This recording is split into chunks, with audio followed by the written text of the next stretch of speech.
You're listening to The Quad, a Killjoys podcast. My name is Annie. And I'm Stephanie. And I'm Chris. We're talking about the second episode of Killjoys Season 5, Blame It on the Rain. While we will talk about anything and everything from that episode, there will not be any spoilers for future episodes, because we have not seen them yet, and I don't think any of us are keeping up with spoilers this season. Nope. But let's get started with our quick reviews. I really like this episode. It's always fun to see Dutch and Zeph try and figure out what's going on. Although the whole resolution of trying to get everybody to remember what was really going on took a bit longer than I thought. So it took like most of the episode. But now we've got the lady who's up to no good, and I'm just trying to figure out what she's up to, body switching back and forth now. And how she brought Klein out of the green, that's interesting. She did confirm that in this episode. And where she's gonna go next, because now that she's got everybody captured, I'm kind of worried. Chris, what about you? I also really enjoyed this episode.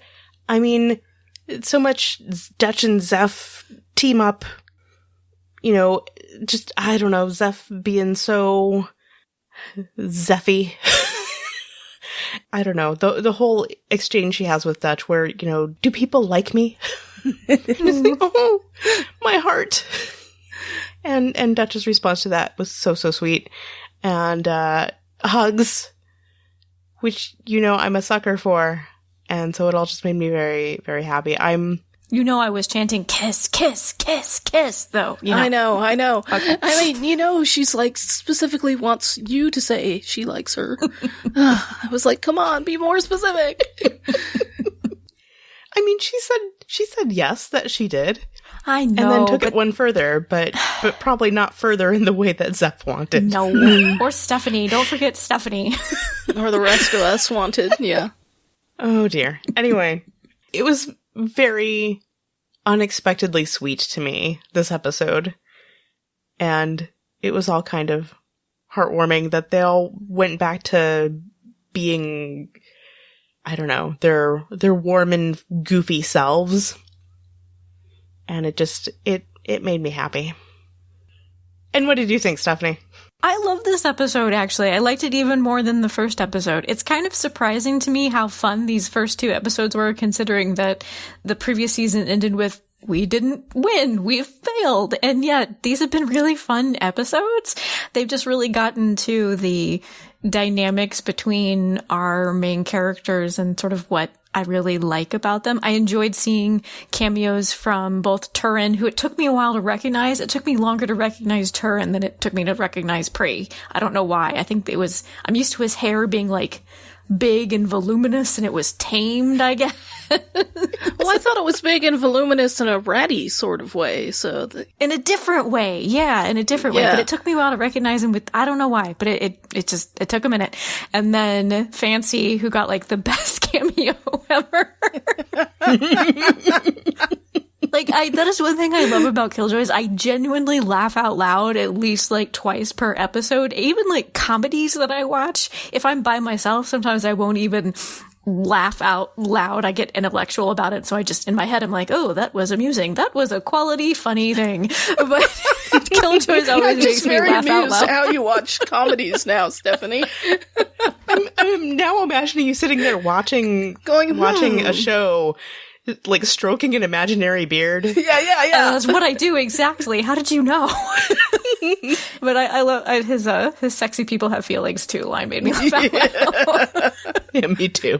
But I agree, Chris. It was a surprisingly sweet episode. I love scenes between Dutch and Zeph, and we got that really lovely scene between Dutch and Davin, where for a moment I thought actually he was going to remember her when his bracelet got all beepy. I wasn't entirely sure where they left it at the end of that scene, but I thought that was beautifully shot with him walking through all of the laundry hanging and how she found a really private little area for them to talk and genuinely connect with each other. I thought it was really lovely. Mm-hmm. So yeah, just a lot in this episode that I really, really liked. And we got a little bit more information about the lady and sort of her situation, but obviously that's still a big question mark about where they're going to go with that and what her ultimate plan is. Though while you were talking, Annie, it did occur to me that I wonder how frustrated she must be from where she lived in the green, and essentially, like, if anybody touched the green, she got access to their memories and their knowledge, and now she's so cut off from that resource. You know, she's having to literally recruit people to find Dutch because she can't just, like, know where she is instantly. Yeah. And I'm sure she's frustrated at the, what is it? Oh, I don't know. The annoying persistence of humans. They don't do things that you think they're gonna do it. And I'm sure she's like, what is Dutch doing? Why can't I find her as easily as I think I can? You know? You might be regretting that decision to come out of the green right about now. Yeah. I was happy that they did the body swap. I'm not a fan of creepy little kids. I think me too. It's a little overused in sci-fi, so I was glad that she body swapped into a young woman. Well, that's something new we didn't know the lady could do. Mm-hmm. And we're all, right. Who's she gonna body swap into next? And, Yeah, because she threatened to do it with Klein, but that wasn't fully resolved at the end of the episode. It was kind of an ultimatum that we don't quite know the answer to. I mean, I think we have an idea, but he doesn't answer her specifically. So she still has that threat over him, but obviously it's not going to get resolved until at least next week, if not more down the line. And phrased as wearing people. Yeah.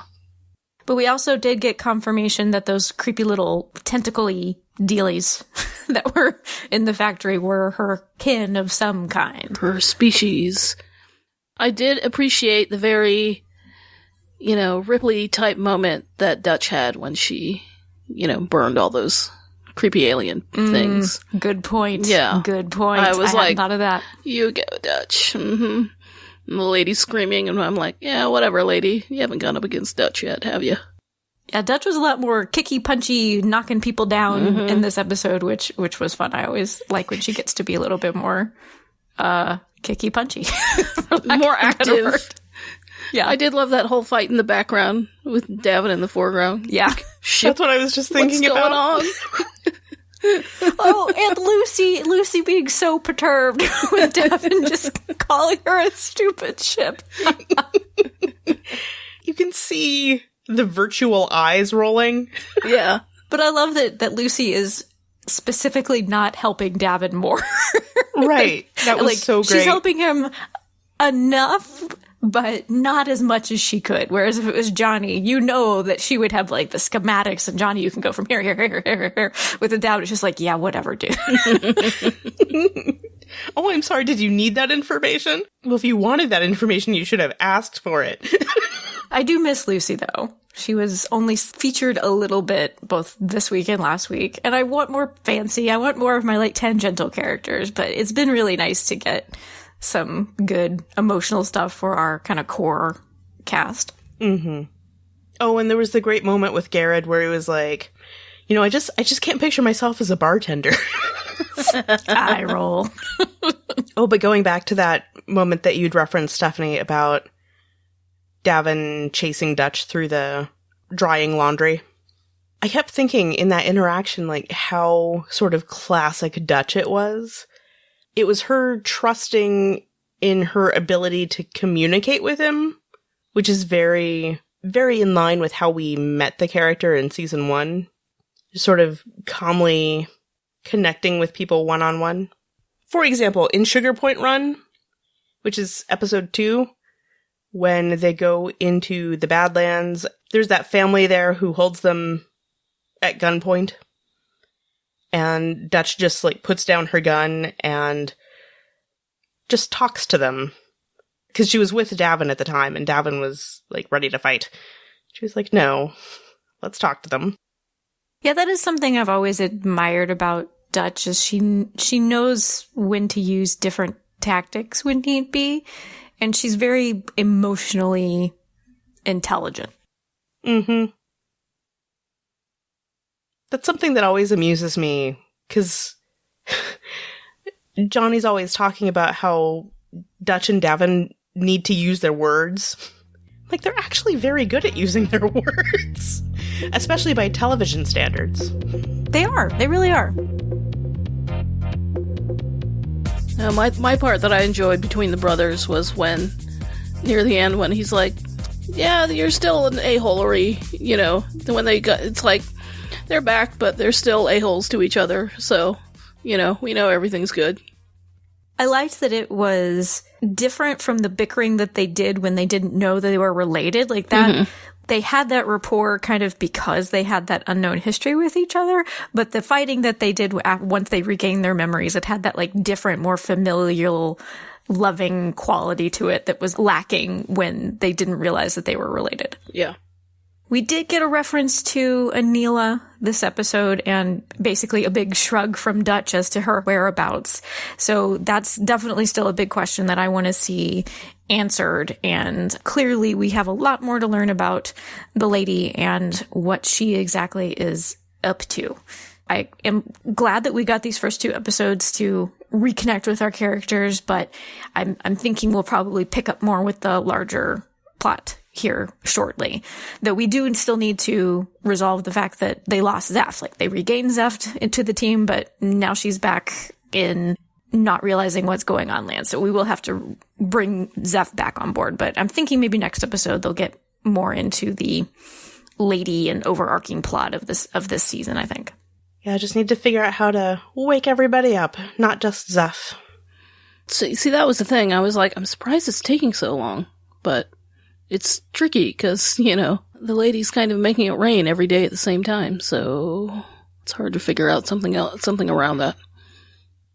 I actually was curious to see if the rain would still affect Zeph since she had the little injection thing, so that actually I think was good information that the injections aren't a permanent solution. They are just, will temporarily reverse the effects of whatever is in the water. So basically they all need to become stinky raincoats. I feel like stinky raincoat right now. It's very sweaty here. Is it hot today, Annie? Yeah, I'm hot today. But are you hotter than Fancy Lee? No way. It's his curse. We would love to hear your thoughts about this episode of Killjoys. You can send them to killjoys@askgenretv.com. We like getting voicemail messages in particular, which you can send to us in a couple of ways. Record a voice memo on your smartphone and email it to us, or call our listener voicemail line at 972-514-7223. Follow us on Tumblr or Twitter at Killjoys Podcast. The Quad is part of the Ask Genre TV family of podcasts. To find our other podcasts about Lost Girl, Orphan Black, and other shows, visit our website, askgenretv.com. Thanks for listening. We'll see you in the Quad.